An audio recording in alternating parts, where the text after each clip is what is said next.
ஆண்டவரும் அருமை இரட்சகருமாயிருக்கிற இயேசு கிறிஸ்துவின் ஈடு இணையில்லாத நாமத்தினாலே இந்த காலை வேளையிலே கர்த்தருடைய வார்த்தையை கேட்க வந்திருக்கிற உங்கள் யாவரையும் CDC voice of God YouTube channel மூலமாக பல்வேறு இடங்களிலிருந்து இந்த வசனங்களை கேட்டுக்கொண்டிருக்கிற அன்பு சகோதர சகோதரிகள் யாவரையும் நான் வாழ்த்தி வரவேற்கிறேன். பிரியமானவர்களே, நாம் தாழ்மையாய் இருந்தால் என்ன நடக்கும் என்பதை கடந்த வாரத்திலே நாம் தியானிக்க தொடங்கினோம். தாழ்மையாக இருப்பது என்பது மனிதர்களுக்கு முன்பாக அல்ல, தேவனுக்கு முன்பாக தாழ்மையாய் இருப்பது என்பதை தியானித்தோம். ஆபிரகாமினுடைய அந்த தாழ்மையை கடந்த வாரங்களிலே நாம் தியானித்தோம். தேவனுக்கு முன்பாக இறையியல் தாழ்மையும் மனிதர்களுக்கு முன்பாக வாழ்வியல் தாழ்மையும் அவசியம் என்பதை நாம் கடந்த வாரங்களிலே நாம் தியானித்தோம். நாம் தொடர்ச்சியாக தாழ்மையா இருப்பதால் நமக்கு கிடைக்கக்கூடிய நன்மைகள் அல்லது தாழ்மையா இருப்பதனால் தேவன் கொடுக்கக்கூடிய அந்த காரியங்களை நாம் இன்றைக்கு தியானிக்க போகிறோம்.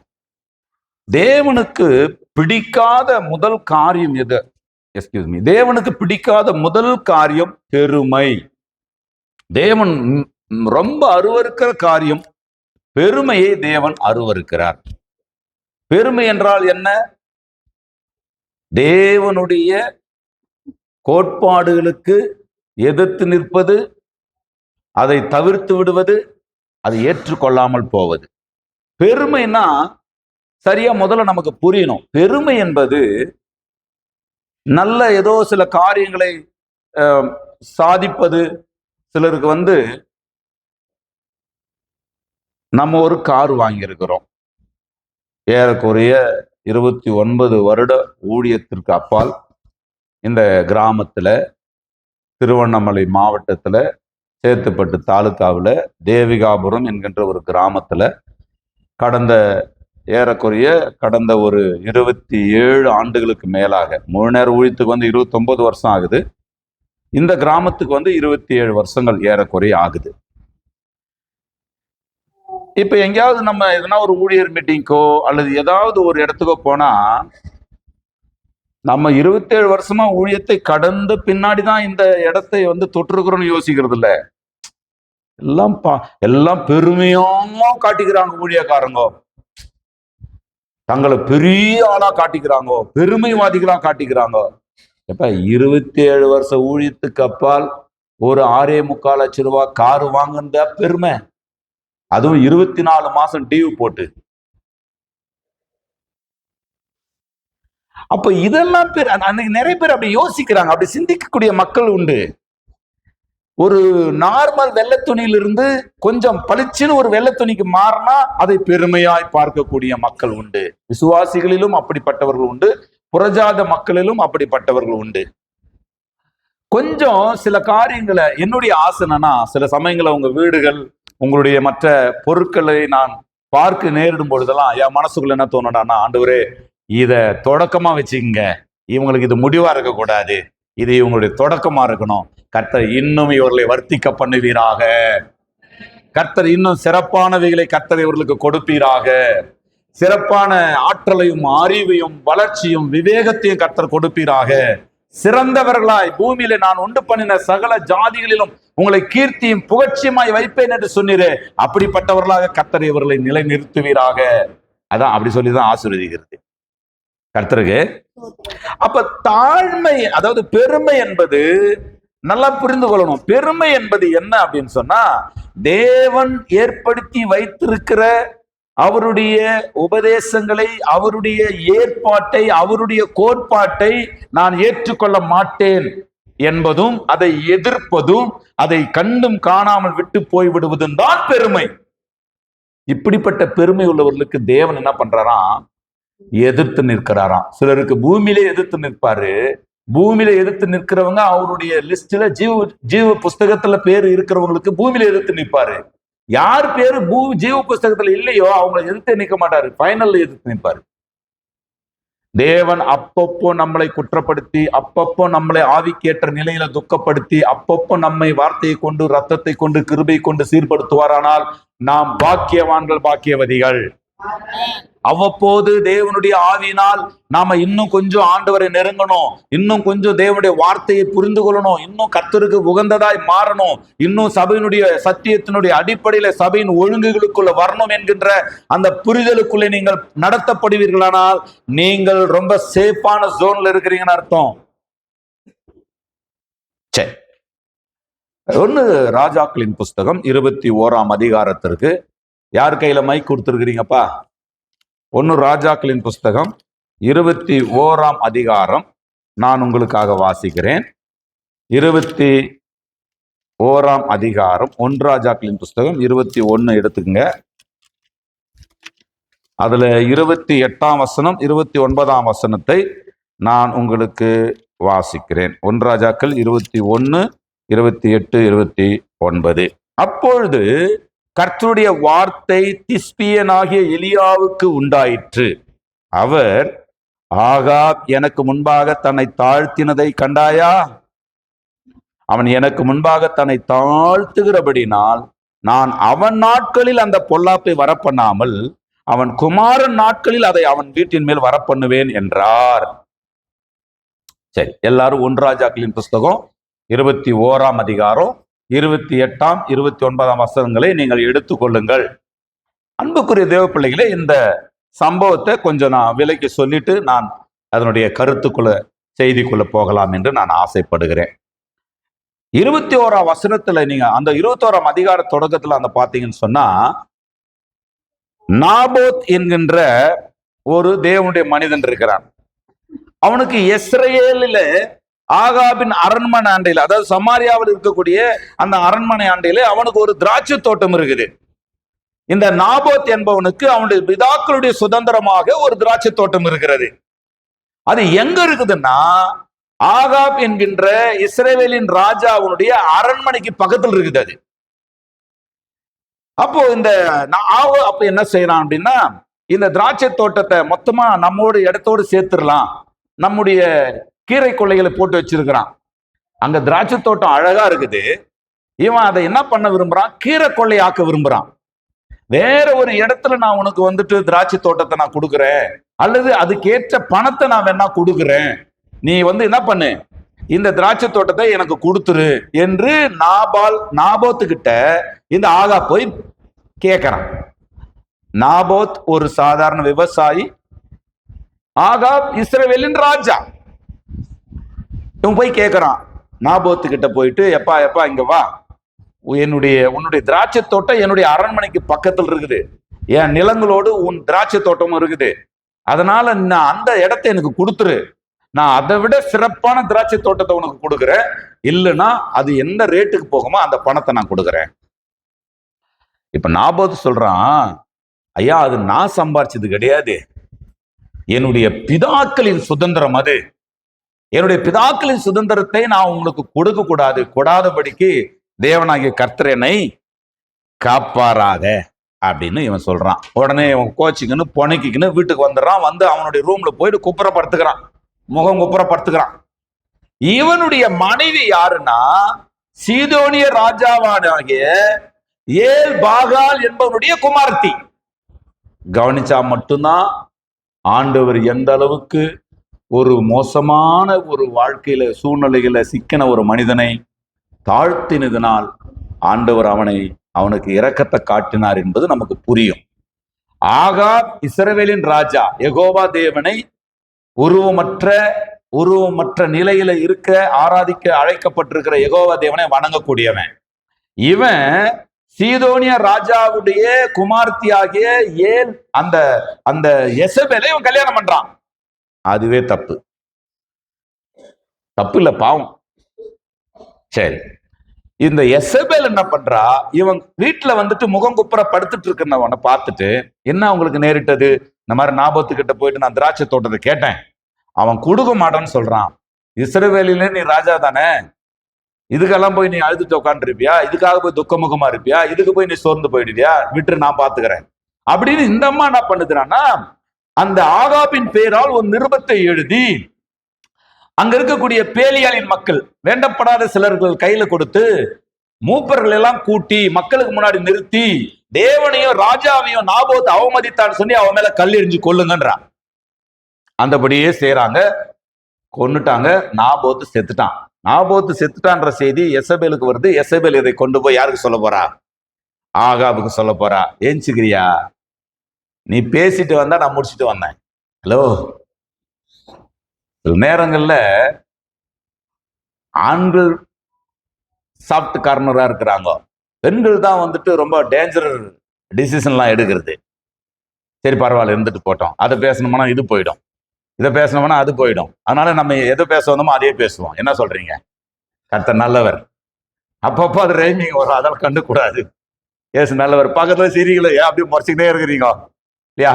ஆகாப் வந்துட்டு நாபோத்து கிட்ட பேசின மாதிரி நீங்க எங்கிட்ட பேசாதீங்க, நம்ம நல்லாவே பேசுவோம். கர்த்தர் நல்லவர். இன்னைக்கு செய்தி நல்லா போகும்னு நினைக்கிறேன். கையில பிடிங்க, பக்கத்துல கையில பிடிங்க, சும்மா பேசுங்க. இன்னைக்கு செய்தி நல்லா தான் போக போகுது. ஜாலியா பேசுங்க. அப்பப்போ கொஞ்சம் ஜாலியா இருக்கணும் இல்லையா? மிளகாத்தூளே எப்பவுமே மிளகாத்தூள் போடக்கூடாது. அப்பப்போ கொஞ்சம் பச்சடி இருந்தாதான் பிரியாணி நல்லா இருக்கும். சரி, பாயிண்ட்டுக்கு வாங்க. அன்புக்குரிய தேவ பிள்ளைகளே, இப்போ ஆகாப் என்ன சொல்றான்? அந்த நாபோத்துடைய திராட்சை தோட்டத்தை எடுத்துக்கொள்ளலாம் என்று புறப்படுகிறான்.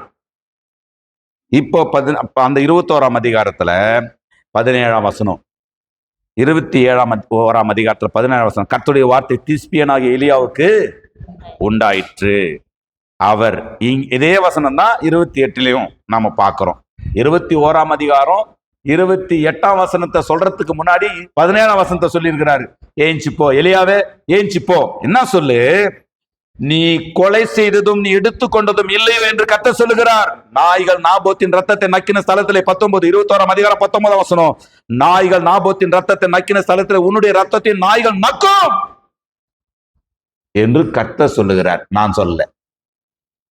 எலியா தீர்க்கதரிசி வந்து சொல்றாரு. எப்ப? நான் சொல்லல, எலியா சொல்றது. எலியா கூட சொல்லல, கர்த்தர் எலியா மூலம் சொன்னதை நான் உங்களுக்கு சொல்றேன்.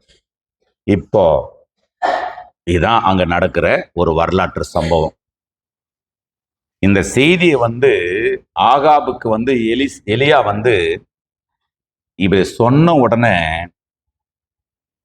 27ஆம் வசனத்தை நீங்க பாத்தீங்கன்னா, ஆகாப் இந்த வார்த்தைகளை கேட்டபோது தன் வஸ்திரங்களை கிழித்து தன் சரீரத்தின் மேல் இரட்டை போர்த்து கொண்டு உபவாசம் பண்ணி இருட்டிலே படுத்து தாழ்மையாய் நடந்து கொண்டான். செஞ்சது என்னங்க? இவன் சீதோனிய ராஜாவுடைய பொண்ணு எசபேலை கட்டுறதே பெரிய பாவம். அவளுடைய விருப்பத்துக்காக பாகால்களை வணங்கி இருக்கிறான். இவன் சீதோனிய ராஜாவுடைய மகளை கட்டி இருக்கிறான். அவன் பேரு என்ன பேருங்க? அந்த சீதோனிய ராஜாவின் பேரு ஏல் பாகாலாம். பேரு என்ன வச்சுக்கிறான் பாருங்க. அவன் வணங்குற தெய்வத்துக்கு பேரு பாகாலு, அவன் பேரு ஏல் பாகாலு. இவ பேரு அந்த ஏல் பாகாலோட மோசமான எசபேலு. ரொம்ப வெறித்தனமான அந்த தேவனுடைய அந்த எண்ணங்களுக்கு எதிரானவர்கள். செய்தவைகள் எல்லாமே ராங், செய்தது எல்லாமே ராங், பேசுனது எல்லாமே ராங், போனது வந்தது எல்லாமே ராங். நாபோத்து கிட்ட பேசி நாபோத்து கொடுக்க மாட்டோம்னா எவ்வளோ அரண்மனை, எவ்வளோ இடம் இருக்குது. அந்த இடத்தை வேணும்ன்றதுக்காக இவன் மனைவி கிட்ட சொல்லி மனைவி அவங்கள ஏற்பாடு பண்ணி கொன்னே போட்டா நாபோத்தை. கொலைக்கு பின்னாடி இருக்கிறது யாரு? அந்நிய நுகப்பணிப்பு, விக்கிரக ஆராதனை, கொலை, கொள்ளை எல்லாமே இருக்குது ஆகாப் கிட்ட. ஆனா எலியா தீர்க்கதரிசி வந்து கர்த்தர் இப்படி நீ எடுத்துக்கொண்டதும் நீ கொள்ளையடித்ததும் இல்லையோ என்ற அந்த செய்தியை சொல்லி, நாய்கள் நாபோத்தின் ரத்தத்தை நக்கின அதே ஸ்தலத்துல ஒரு சுவரில் நாய் விடும் முதலாய் உனக்கு இல்லாமல் போகும் என்று இஸ்ரவேலின் தேவனாய் கர்த்தர் சொல்லுகிறார் என்ற செய்தி கேட்ட உடனே ஆகாப்புக்கு என்ன யோசித்தான்னு தெரியல. கர்த்தரோடு போராடி நம்ம ஜெயிக்க முடியாதுன்னு யோசித்தானோ, அல்லது கர்த்தரிடத்துல நமக்கு இரக்கம் கிடைக்கும் என்று யோசித்தானோ, ஏதோ ஒன்றை யோசித்தான். அவன் இருட்டுடுத்தி, நான் ராஜா, இஸ்ரவேலுக்கு ராஜா. யூதாவுக்கு ராஜாவா இருந்தாலும் ரெண்டரை கோத்திரம் தான்.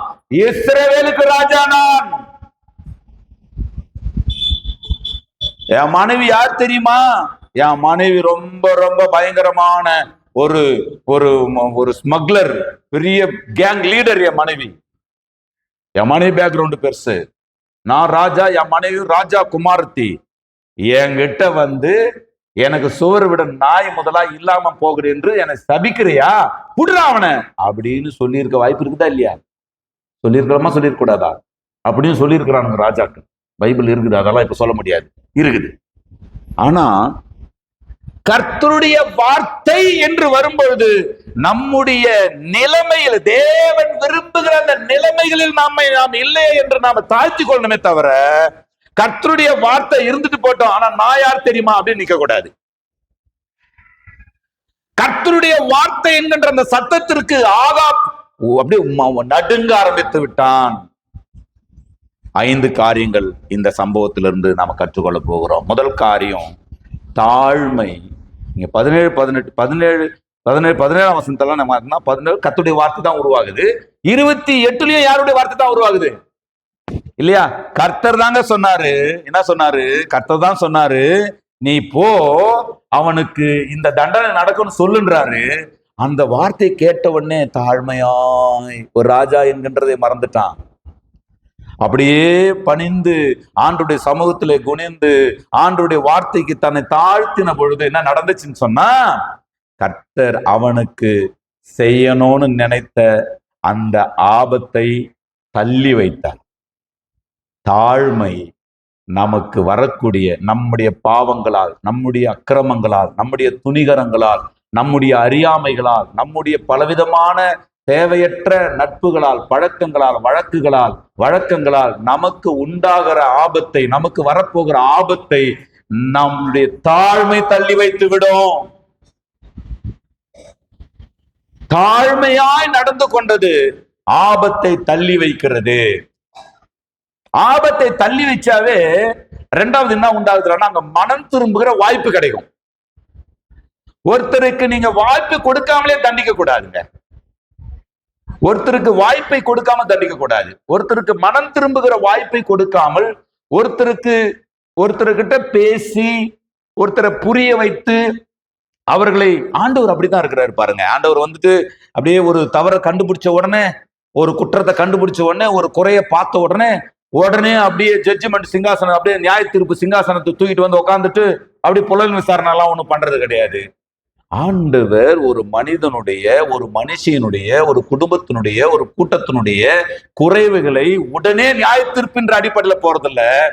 அவர்களுக்கு வாய்ப்பை கொடுக்கிறார்.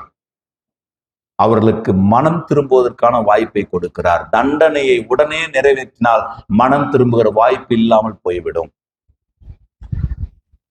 குடும்பங்களில சில நேரங்கள்ல சில மிஸ்டேக்ஸ் நடக்கும். சில மரியாதைக்குறைவான காரியங்கள் நடக்க வாய்ப்புண்டு. புரிந்து கொள்ளாமை நடப்பதற்கு வாய்ப்புண்டு. பொருள்கள் அவங்க சரியா நிர்வாகம் பண்ண முடியாம போயிடும். பழக்க வழக்கங்களில சில மிஸ்டேக் அவங்க பண்றதுக்கு வாய்ப்பு உண்டு. நம்ம எல்லாருமே மனிதர்கள் தானே. நான் பேசுறது விளங்குதுங்களா? சபையிலையும் அது நடக்கும், பாஸ்டர்கிட்டையும் இருக்கும், குடும்பங்கள்ல இருக்கும், எல்லாரிடத்துலயும் இருக்கும். அப்படியே 100% பெர்ஃபெக்டான ஒரு மனிதனையோ, 100% பெர்ஃபெக்டான ஒரு சபையோ, 100% பெர்ஃபெக்டான ஒரு ஒரு கூட்டமோ கிடையவே கிடையாது.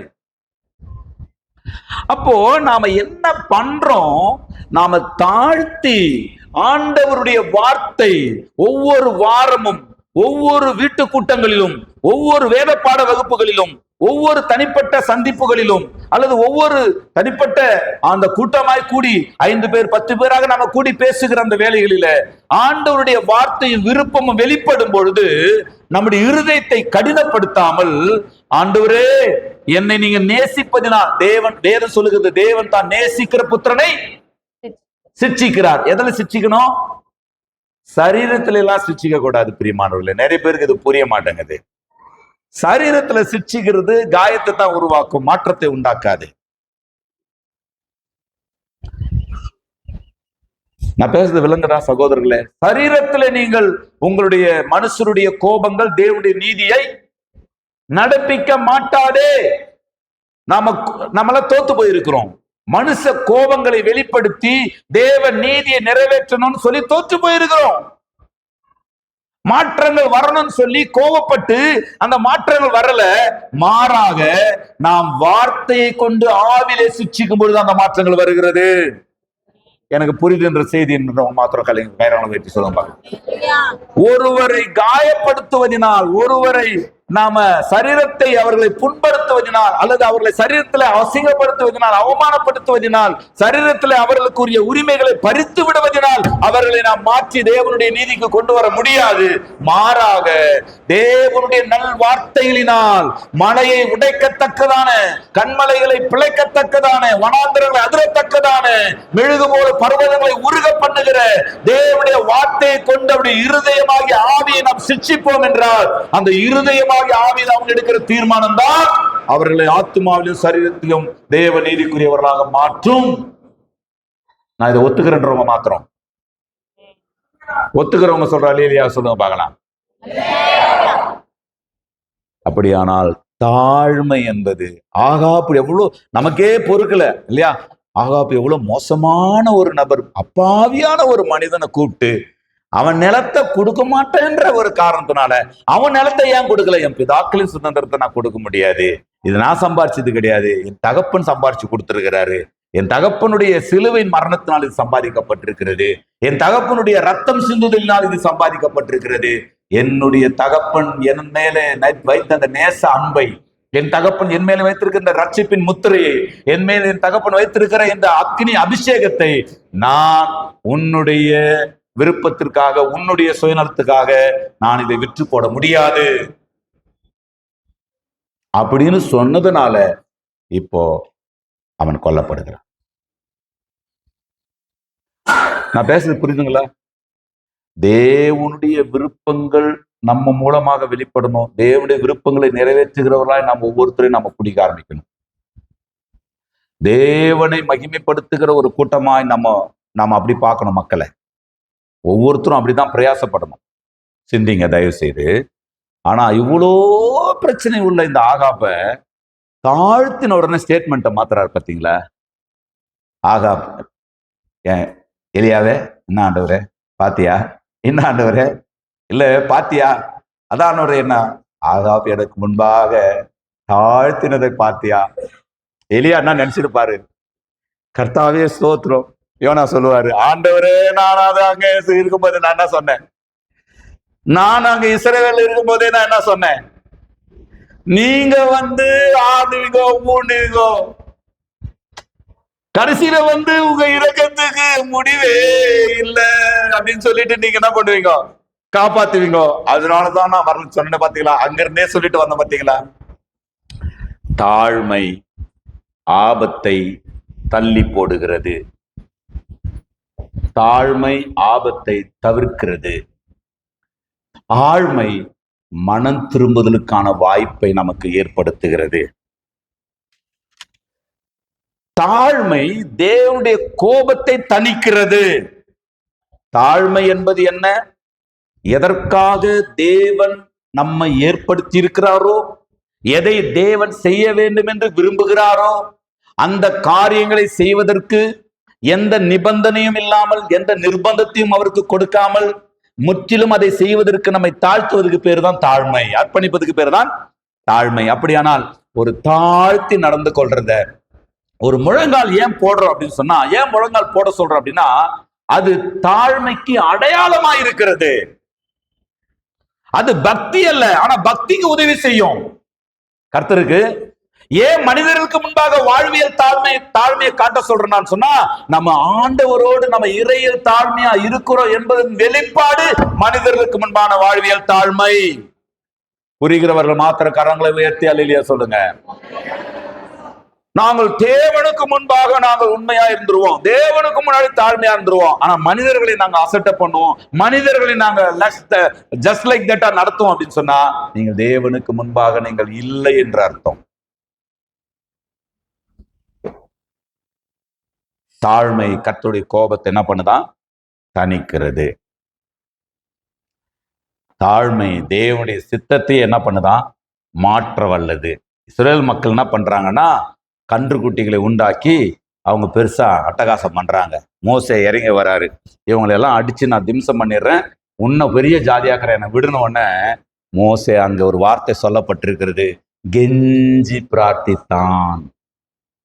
கர்த்தர் பார்க்கிறாரு, சரி விட்டுருப்போ, ஆனாலும் கணக்கு நாள்ல நான் பார்த்துக்குவேன், என்னைக்கு அவங்களை விசாரிக்கணுமா அன்னைக்கு நான் விசாரிச்சுக்கிறேன். ஆனா தேவனுடைய சித்தம் என்ன?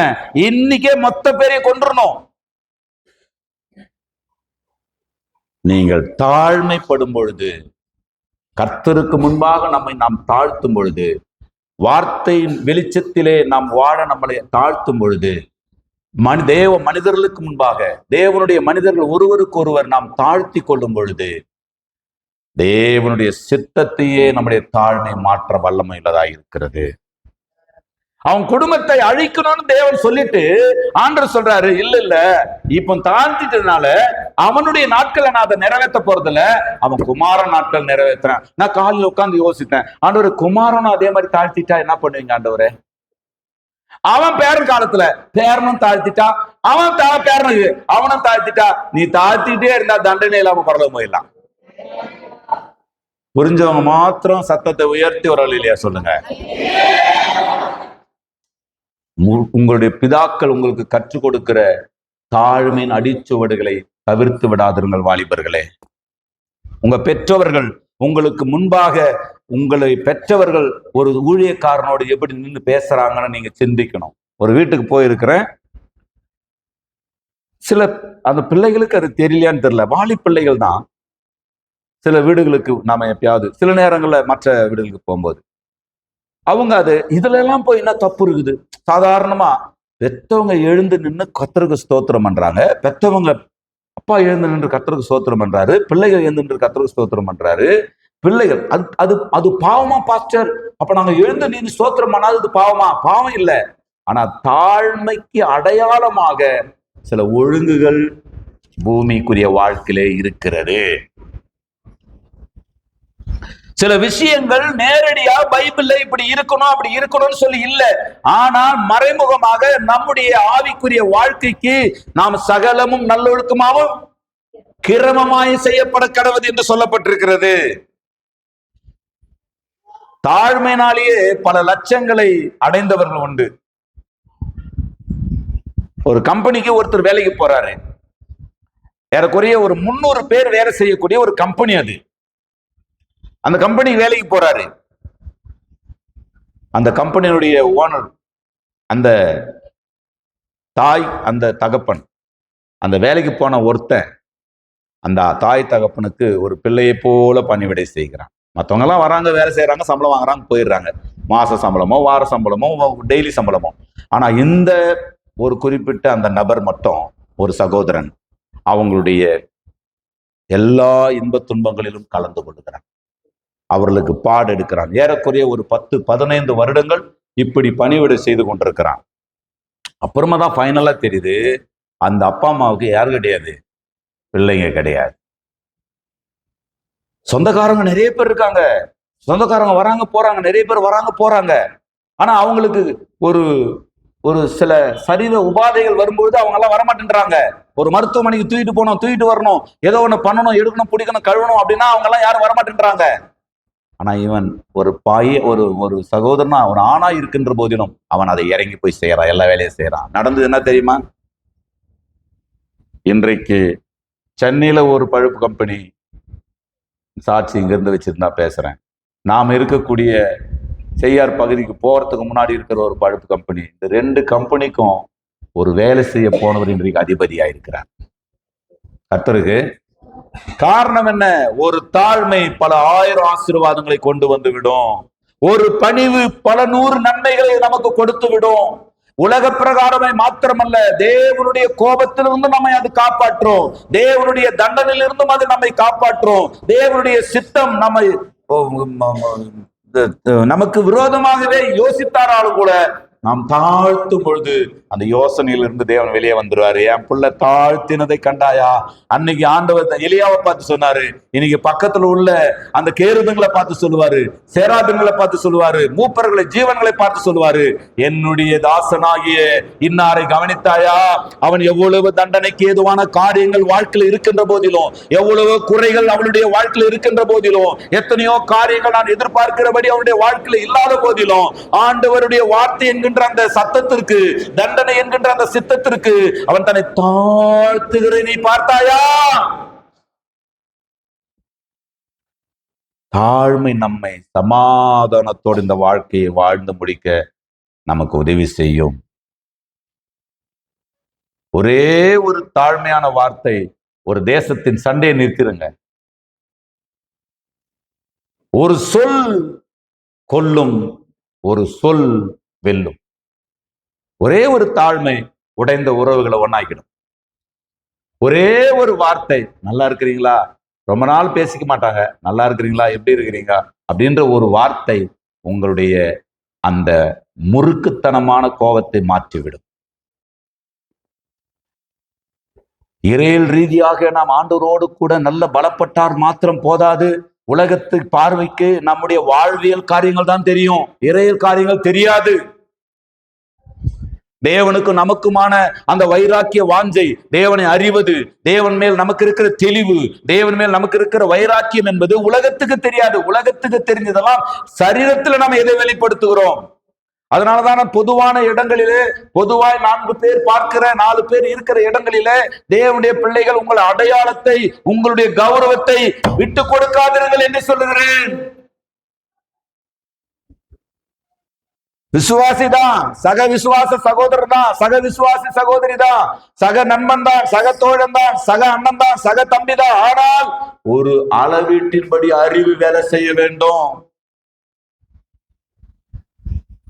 நம்முடைய பிரச்சனைகளை 4 சுவத்துக்குள்ள பேசி பழகணும். நம்முடைய நன்மை தீமைகளை 4 சுவத்துக்குள்ள பேசி பழகணும். எனக்கு புரிதுன்றவங்க புரியுதா? புரியலையா? ஏன் கானான் சபிக்கப்பட்டாயா? வீட்டுக்கு உள்ள விகற்பமா கடக்கிறான் தகப்பன், வீட்டுக்குள்ள விகற்பமா தகப்பனை கொண்டாந்து இல்லையே ஸ்கிரீன் போட்டு காட்டிங்கிற. தேவனே நீதிமான்னு சொன்ன ஒருத்தனை போய் வெளியே கொண்டு வந்து நீ வந்துட்டு விகற்பமானவனா காட்டுவியா? நான் பலரை நான் அறிந்திருக்கிறேன். என் பிள்ளைகள் தவறு செய்தால், நான் தவறு செய்தால், என் மனைவி தவறு செய்தால், எந்த சாஃப்ட் கார்னர்ல அவர்களை நான் அணுகுவேனோ அதை விட அதிகமாய் நான் உங்களை நேசிக்கிறேன், உங்களை அணுக விரும்புகிறேன். ஒரு நாளும் நீங்க நினைக்காதீங்க பாஸ்டுக்கு தெரிஞ்சுட்டா என்ன பண்ணுவாரு, பாஸ்டுக்கு தெரிஞ்சுட்டாதான் நீங்க சேஃப். என்னம்மா, பாஸ்டுக்கு தெரியலன்னா தான் நீங்க டேன்சர் ஜோன்ல இருக்கிறீங்கன்னு அர்த்தம். ஏன்டான்னு சொன்னா, பாஸ்டுக்கு தெரிஞ்சிச்சுறானா அவங்க பலவீனங்களில ஆசாரியன் தானும் அந்த அனுபவங்களின் வழியாய், அந்த குறைகளின் வழியாய், அந்த பிரச்சனைகள் வழியாய் பயணித்து அதை ஜெயித்து வந்தபடினாலே அதில் இருந்து எப்படி நீங்கள் தப்பிப்பதற்கு என்ற வாய்ப்பையும் அதற்கான வழிகளையும் அவர்கள் தான் சொல்ல முடியும். எனக்கு புரிதுன்றவங்க புரியுதா? ஒருவேளை கோபமா இருக்கலாம், இச்சையா இருக்கலாம், எரிச்சலா இருக்கலாம், அல்லது பொருளாதாரத்தை பற்றிய ஒரு புரிதல் இல்லாமல் இருக்கலாம். பல நேரங்களில் நான் சொல்லியிருக்கிறேன், இப்படிதான் பொருளாதாரத்தை சேமிக்கணும், இப்படிதான் ஒரு உறவிலிருந்து நல்ல உறவை இப்படிதான் டெவலப் பண்ணணும், ஒரு தவறான உறவிலிருந்து இப்படிதான் நம்ம வெளியே வரணும். ஏதாவது புரியுதுங்களா? ஆகவேதான் நான் வந்துட்டு ஒரு டீமையே உருவாக்கணும்னு நினைக்கிறேன். பேசி பேசி பேசி ஒரு டீமை ஃபார்ம் பண்ணி அடுத்த கட்ட தலைமுறைகளுக்கு நானே பேசிட்டு இருக்க முடியாது. எல்லாத்தையும் சில விஷயங்களை பெண்களோடு கூட எல்லாத்தையும் ஷேர் பண்ணிட முடியாது. எல்லா தேவனுடைய நீதியையும் எல்லாவற்றையும் தேவநீதி தான், தேவவசனம் தான், சத்தியம் தான் என்றாலும் அதை சொல்லக்கூடிய விதங்களிலே சொல்லக்கூடியவர்களை கொண்டு சொல்ல வேண்டும் என்று யோசிக்கிறேன். ஆகாப்பின் தாழ்மை அவனுடைய ஆபத்தை தள்ளி போட்டது. ஆகாப்பின் தாழ்மை மனம் திரும்புகிற வாய்ப்பை கொடுத்தது. ஆகாப்பின் தாழ்மை தேவ கோபத்தை தணித்தது. ஆகாப்பின் தாழ்மை தேவ சித்தத்தையே மாற்றினது. ஆகாப்பின் தாழ்மை அவனை சமாதானத்தோடு பூமியிலே அவன் வாழ்க்கையை முடிய உதவியாயிருந்தது. இரண்டாவது ஒரு பெண்ணை குறித்து பார்க்கிறோம். இந்த நாயின் ஊரை சேர்ந்த பாவஸ்திரி. நாயின் ஊர் விதவையை பத்தி தான் நம்ம இது வரைக்கும் அதிகமா படிச்சிருக்கிறோம். நீங்க லூக்கா எழுதின சுவிசேஷ புஸ்தகம் 7ஆம் அதிகாரம் 37, 38 ஆகிய வசனங்களை நீங்க பாத்தீங்கன்னு சொன்னா, லூக்கா எழுதின சுவிசேஷ புஸ்தகம் 37ஆம் அதிகாரம் 7ஆம் அதிகாரம் 37, 38, மொத்தம் 44. அதாவது லூக்கா எழுதின சுவிசேஷ புஸ்தகம், முதல்ல லூக்கா எழுதின சுவிசேஷ புஸ்தகம் 7ஆம் அதிகாரத்துக்கு வாங்க. 37ஆம் வசனம். அப்பொழுது அந்த ஊரில் இருந்த பாவியாகிய ஒரு ஸ்திரீ, எந்த ஊரில் இருந்த அப்படின்னு பாத்தீங்கன்னா, அங்க மன்னிக்கணும், நாயின் என்கின்ற ஊரில் இருந்த ஒரு பாவ ஸ்திரீ பரிசேயன் வீட்டிலே வந்து இருக்கிறதை அறிந்து ஒரு பரணியில் பரிமள தைலம் கொண்டு வந்து அவருடைய பாதங்களின் அருகே பின்னாக நின்று அழுது கொண்டு அவருடைய பாதங்களை தன் கண்ணீரினால் நனைத்து தன் தலைமயிரினால் துடைத்து அவருடைய பாதங்களை முத்தம் செய்து பரிமள தைலத்தை பூசினாள். 44ஆம் வசனம். ஸ்திரீயிடமாய் திரும்பி சீமோனை நோக்கி, இந்த ஸ்திரீயை பார்க்கிறாயே, இந்த நான் வீட்டில் பிரவேசித்தேன், நீ என் கால்களுக்கு தண்ணீர் தரவில்லை, இவ்வளோ கண்ணீரினால் என் கால்களை நனைத்து தன் தலைமயிரினால் அவைகளை துடைத்தாள். அன்புக்குரியவர்களே, தயவு செய்து எல்லாரும் பைபிளை யூஸ் பண்ணுங்க, எல்லாரும் பைபிளை கையாள கற்றுக்கொள்ளுங்கள். தலைமுடியால் ஒரு பெண்களுடைய மகிமை என்னங்க பாருங்க. கலர் மாறினா கூட, ஸ்கின்ல கலர் மாறினா கூட அவங்க அவ்வளவு துக்கப்பட மாட்டாங்க. ஹேர்ல கலர் மாறினா அவ்வளோ ஒரு துக்கம் ஒரு பார்த்துருக்கிறீங்களா? பெண்களுக்கு, பெண்கள்லாம் ஒத்துக்கிறீங்களா இல்லையா? Are you agree with me? நீங்களாம் என் கூட ஒத்துக்கிறீங்களா? கலரும் கொஞ்சம் மாநிறமா இருந்து கருப்பா மாறினா கூட பரவாயில்ல அப்படின்னு ஒத்துக்குவாங்க. ஆனா முடி கருகருகருன்னு இருந்துட்டு திடீர்னு வெள்ளையா மாற ஆரம்பிச்சுச்சுன்னா, ஐயோ, அதுக்கு அது அந்த அந்த வேதனை பெருசு. பெண்களுக்கு முடி பாத்தீங்கன்னா மகிமை என்று வேதம் சொல்லுகிறது. முக்காடாகவே மகிமை, முக்காட்டுக்காகவே அந்த முடி கொடுக்கப்பட்டிருக்குதாம், மகிமையாகவே முடி கொடுக்கப்பட்டிருக்குதாம் பெண்களுக்கு. அதனால பெண்கள்லாம் முடியை கொஞ்சம் என்ன பண்ணுங்க, நல்லா மெயின்டைன்ஸ் பண்ணுங்க, நல்லபடியா முடியை மெயின்டைன்ஸ் பண்ணுங்க. கத்தருக்கு நல்ல ஷாம்புங்களை யூஸ் பண்ணுங்க, நல்ல ஷாம்புங்கள், நல்ல சீக்காய்களை யூஸ் பண்ணுங்க இல்லையா? முடியை நீங்க நல்லா மெயின்டைன்ஸ் பண்ணீங்கன்னு சொன்னா உங்க துணைவர்கள் சந்தோஷப்படுவார்கள். நிறைய பேர் அப்படியே பேன மொழிக்கிறீங்க, நீங்க கவனம் இருந்தீங்களான்னு சொன்னா, பெண்கள் தான் முடியலன்னா வருத்தப்படணும்பா, ஆண்கள்லாம் முடியலன்னு வருத்தப்படக்கூடாது. நிறைய பேருக்கு இது புரிய மாட்டேங்குது. ஆண்களுக்கு முடி இருந்தாலும் தோத்துறோம், முடி இல்லைனாலும் தோத்துறோம். மகிமையா பெண்களுக்கு தான் முடி கொடுக்கப்பட்டிருக்குது. அதனால இப்போ இந்த முடியை எடுத்து இயேசுவின் பாதத்தை துடைக்கிறாள் என்றால் அவளுடைய தாழ்மை உச்சக்கட்டத்தை தொட்டு விட்டது. அது அர்ப்பணிப்பின் அடையாளம், அது மாற்றத்தின் அடையாளம். அந்த முடியெல்லாம், அதுவும் அந்த மாதிரியான ஒரு பிராஸ்டிடியூட் கேர்ள், அவங்க தங்களை பொதுவாகவே எப்படி காட்டுவாங்கடான்னா, அவங்களுடைய அலங்காரம் எல்லாம் அட்ராக்டிவா இருக்கும். அதுல அட்ராக்டிவ்ல ரொம்ப ஹைலைட்டா எதிரா இருக்குன்னா முடிதான் இருக்கும். பாத்தீங்களா? இப்படி முகம் இவ்வளவு தாங்க இருக்கும். ஆனா அந்த முகத்தை அவங்க அந்த முடியை வச்சு காட்டுவாங்க பாருங்க. அந்த முகத்தை அப்படி பின்னல் போட்டாங்க, இந்த முடி இப்படி வாரி விட்டாங்கன்னு வச்சுங்க, முகம்லாம் ஒரு மாதிரி தெரியும். ஆனா அந்த முடியை அப்படி பண்ணி அந்த முடியின் மூலம் பாதி முகத்துல இருக்கிற அழகையே முடியால காட்டுவாங்க. பாத்துக்கிறீங்களா? நீங்களாம் எங்களை காட்ட விடுறீங்க பாஸ்டர் ஐயா நீங்க அப்படின்றது எனக்கு புரியுது. கர்த்தருக்கு மெயின்டைன்ஸ் பண்ணுங்க, அது உங்களுடைய குடும்பத்தார் அந்த அந்த மகிமையை, அந்த சந்தோஷத்தை அவர்கள் பெற்றுக்கொள்ளட்டும். நல்லா புரிந்து கொள்ளுங்க அன்புக்குரிய தேவனுடைய பிள்ளைகளே. ஒரு ஸ்திரீ, ஒரு அழகான ஸ்திரீ தன்னுடைய முடியை ஒருவேளை என்ன பண்ணிருக்கலாம், அழுது இருக்கலாம், ஆண்டவருக்கு முன்னாடி முழங்கால் போட்டிருக்கலாம், என்ன உங்களுடைய அன்பினால கழுவுங்க ஆண்டவரேன்னு சொல்லியிருக்கலாம். ஆனா இவ எதை செய்தால் பரலோகம் மகிழுமோ, எதை செய்தால் இயேசு உருகுவாரோ, அவள் எவ்வளவு பாவங்கள் செய்யப்பட்டிருந்தாலும் அவளுக்கு சொல்லப்பட்டிருக்கிற வாக்குத்தத்தம் என்ன தெரியுமா? உன் பாவங்கள் உனக்கு மன்னிக்கப்பட்டது. கரங்களை உயர்த்தி, நீ எண்ணிலடங்காத குற்றங்களை செய்திருக்கலாம், எண்ணிலடங்காத குறைவுள்ள மனுஷியா இருக்கலாம். ஆனால் கர்த்தருக்கு முன்பாக நீ மாற்றத்துக்கான ஒரு தாழ்மையை நீ வெளிப்படுத்தும் பொழுது உன்னுடைய பாவத்தின் அளவை அல்ல, தாழ்மையின் அளவை பார்த்து உன்மேல் மனதுருகிற ஒரு நல்ல தேவன் இயேசு கிறிஸ்து. தாழ்மை ஒரு மனுஷியை என்னவா மாத்துதுன்னா அவளுடைய பாவங்கள் மன்னிக்கப்படுகிறது. அந்த தாழ்மையால் அவள் நீதியுள்ளவள் என்று ஆண்டவரால் சொல்லப்பட்டாள். அந்த தாழ்மையால் அவள் செய்தது, உலகத்திலே சுவிசேஷம் எங்கெங்கெல்லாம் பிரசங்கிக்கப்படுமோ அங்கெல்லாம் இவள் செய்த அந்த நற்கிரியை, என்ன நற்கிரியை தெரியுமா? தாழ்த்தி விடுவது. இது மைண்ட் ஆஃப் கிரைஸ்ட். கிறிஸ்து அது என்கின்ற அக்ரிணை நிலையிலிருந்து அவர் என்கின்ற உயர்தினைக்கு மாற்றும் பொழுதே பிதாவாகிய தேவனுடைய காதுல விழுந்த வார்த்தையும் குமாரனாகிய இயேசு கிறிஸ்துவின் வாயிலிருந்து முதல் வந்த வார்த்தையும், உம்முடைய சித்தத்தை செய்ய இதோ வருகிறேன். அது தாழ்மையின் வெளிப்பாடு. தன்னை தாழ்த்துகிற எவனும் உயர்த்தப்படுவான். ஒருவேளை மனிதனுக்கு முன்னாடி நீங்க தாழ்த்தினீங்கன்னா, ஐயா நான் கொஞ்சம் விட்டு கொடுத்தா போதியா, என்ன அப்படியே முழக்க அரைச்சிருவாங்கய்யா. நான் கொஞ்சம் தாழ்த்தினா நான் ஏதோ விவரம் தெரியாதுன்னு சொல்லிட்டு அவங்க என்ன ஒரு மாதிரி நடத்திடுவாங்கய்யா. நான் கொஞ்சம் காம்ப்ரமைஸ் ஆனா கூட அவங்க என்ன ஒரு மாதிரி. மனிதர்கள் ஒருவேளை உங்கள் தாழ்மையை அசட்டை செய்து விடலாம். மனிதர்கள் ஒருவேளை உங்கள் தாழ்மையை இயலாமை என்று நினைக்கலாம். மனிதர்கள் ஒருவேளை நீங்கள் தாழ்த்துவதை கையாளாகத்தரமா நினைக்கலாம். ஆனால் வானத்தை பூமியை படைத்த சர்வ வல்லமையுள்ள தேவன் தாழ்த்துகிறவர்களை உயர்த்தியே தீர்வார். தாழ்த்தி நான் ஆண்டவரால் உயர்த்தப்பட விரும்புகிறேன். தாழ்த்தி என் மீதான சரித்திர நியாயத்திற்பை மாற்ற விரும்புகிறேன். தாழ்த்தி தேவனுடைய ஆசீர்வாதத்துக்கு பங்காளியாய் மாற விரும்புகிறேன் என்று சொல்லுகிறவர்கள் கரங்களை உயர்த்துவதால் இல்லையே சொல்லுவோம். ஆக தேவனுக்கு முன்பாகவும் மனிதர்களுக்கு முன்பாகவும், தேவனுக்கு முன்பாக இறையியல் தாழ்மை, மனிதர்களுக்கு முன்பாக வாழ்வியல் தாழ்மை.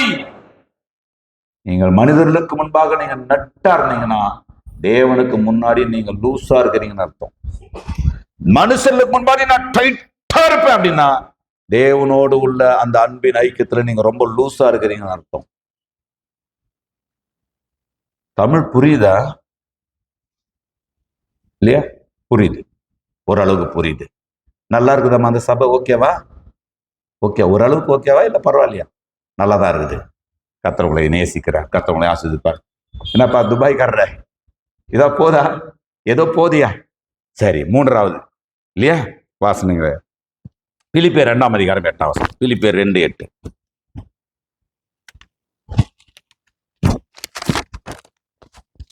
அவர் மனுஷரூபமாய் காணப்பட்டு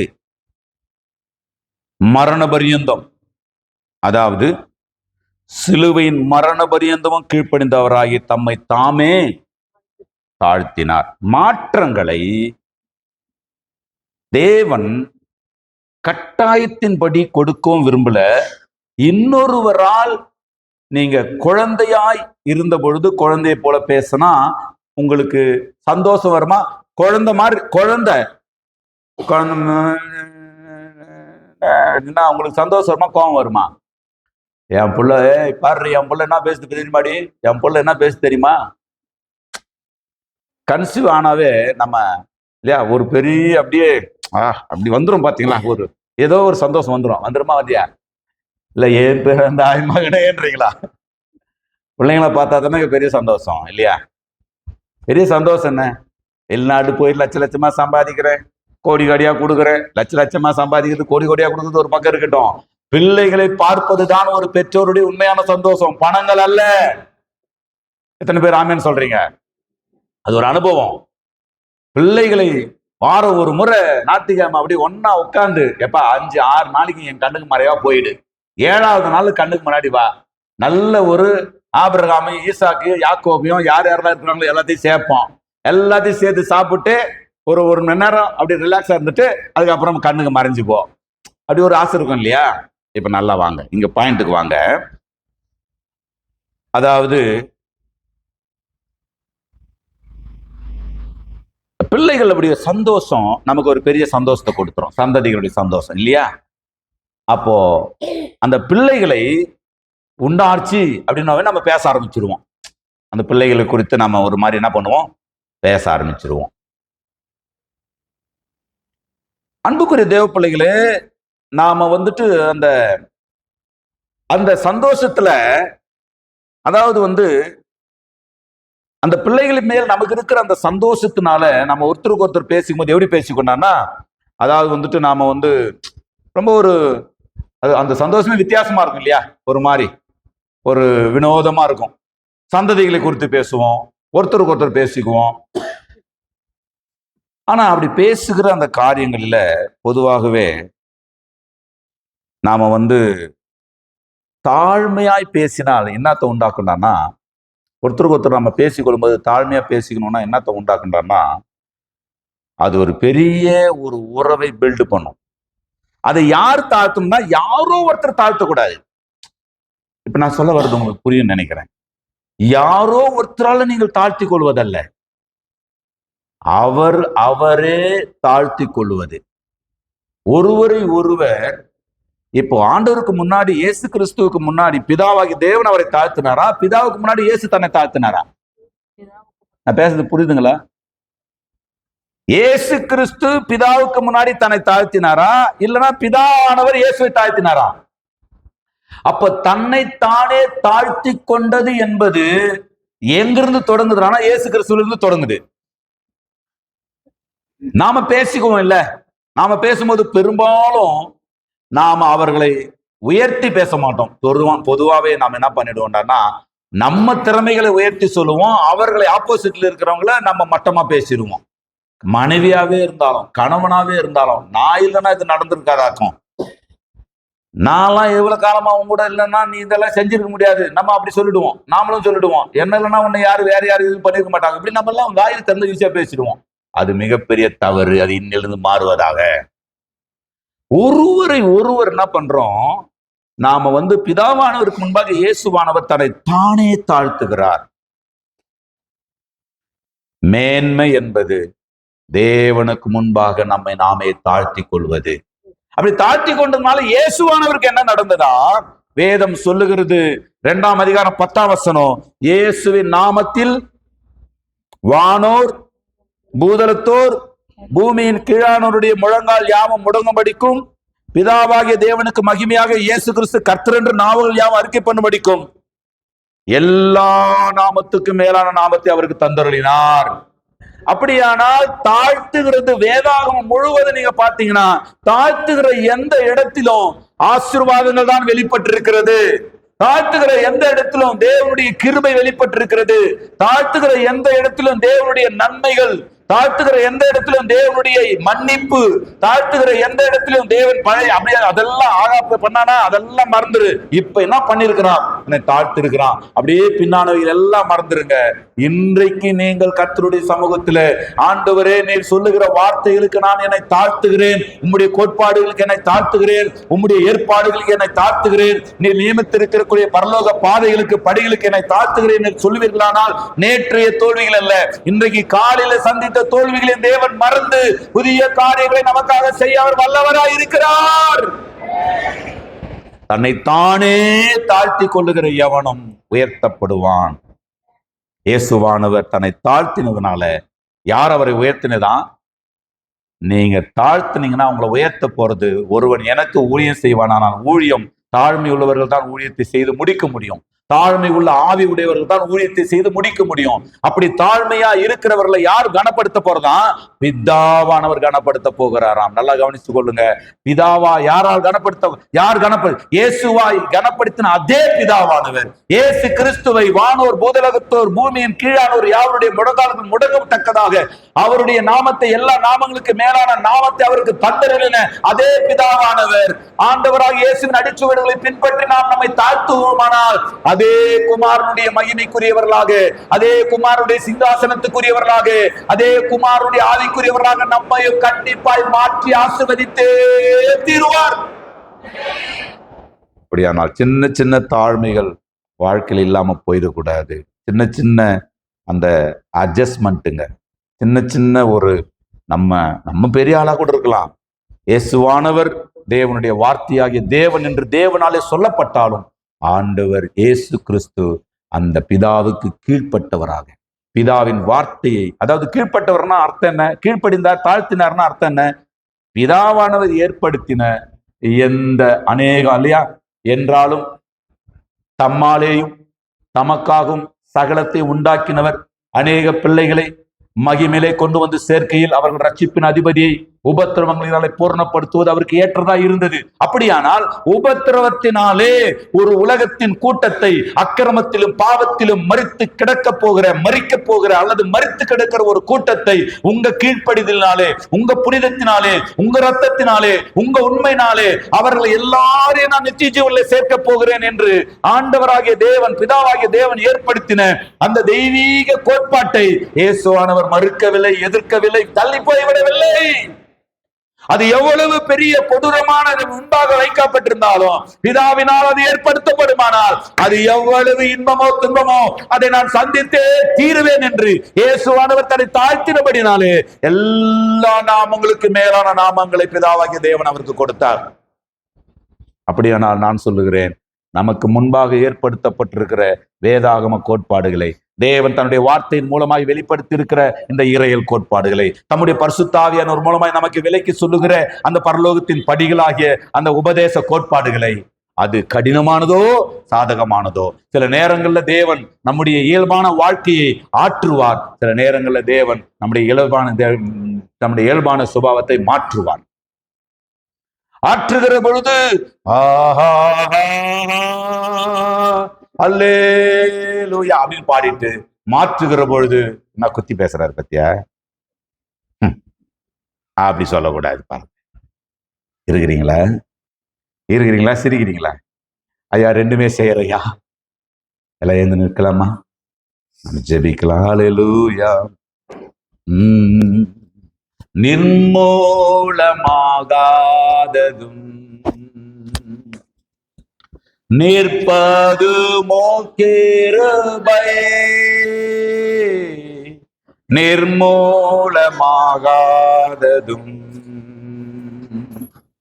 நிற்பதுமோ கிருபை. சிம்சன் முன்னாடி வாங்க. நீசன் என் பாவம் நீங்கியதே, நித்திய ஜீவன் பெற்று கொண்டே. நீசன் என் பாவம் நீங்கியதே, நித்திய ஜீவன் பெற்று கொண்டே. காத்து கொள்ள கிருபை தாருமே, நான் காத்து கொள்ள கிருபை தாருமே. தாழ்மை உள்ளவரிடத்துல தேவ கிருபை தங்கிவிடும். தாழ்மை ஆகாபி ஆபத்திலிருந்து வெளியே கொண்டு வந்தது. தாழ்மை அந்த பாவ ஸ்திரியை ஒரு பெரிய நீதி உள்ளவனாய் மாற்றினது. தாழ்மையை தரித்த இயேசுவானவர் வானோர் பூதலத்தோர் முழங்கால் படியிடும்படியான நாமங்களுக்கு மேலான நாமங்களை தரித்தார். எங்களை அளவுக்கு அதிகமாய் நேசிக்கிற பரலோக பிதாவே, எங்கள் ஆண்டவராகிய இயேசு கிறிஸ்துவின் நாமத்தினாலே தூய ஆவியானவருடைய உதவியோடு உம்மை நோக்கி நாங்கள் பார்க்கிறோம். ஆண்டவரே, எங்களை முற்றிலுமாய் ஆண்டவராகிய இயேசு கிறிஸ்துவிலிருந்தே தாழ்மை என்கின்றதான ஒரு குணாதிசயம் தொடங்குவதை நாங்கள் சிந்தித்தோம். ஆண்டவரே, அது ஆண்டவரே ஸ்தோத்திரம், அது என்கின்ற நிலையிலிருந்து அவர் என்கின்றதான ஒரு ஆத்ம நிலைக்கு வரும்போதே தன்னை அவர் பரலோகத்திலே பார்க்கிறோம். ஆண்டவரே, இயேசு கிறிஸ்துவில் இருந்த சிந்தை ஆண்டவரே எங்கே உண்டாவதாக, எங்கள் ஒவ்வொருவரிலும் உண்டாவதாக. தாழ்மை உள்ளவர்களுக்கு தேவன் கிருபையை அளிக்கிறவராயிருக்கிறீர்களா? தாழ்மை பல ஆயிரம் ஆசீர்வாதங்களை கொண்டு வருகிறது, பல ஆயிரம் நன்மைகளை கொண்டு வருகிறது. அப்பா ஆண்டவரே ஸ்தோத்திரம், தாழ்மை உள்ளவர்களுக்கு பரலோக ராஜ்யம் தடையில்லாமல்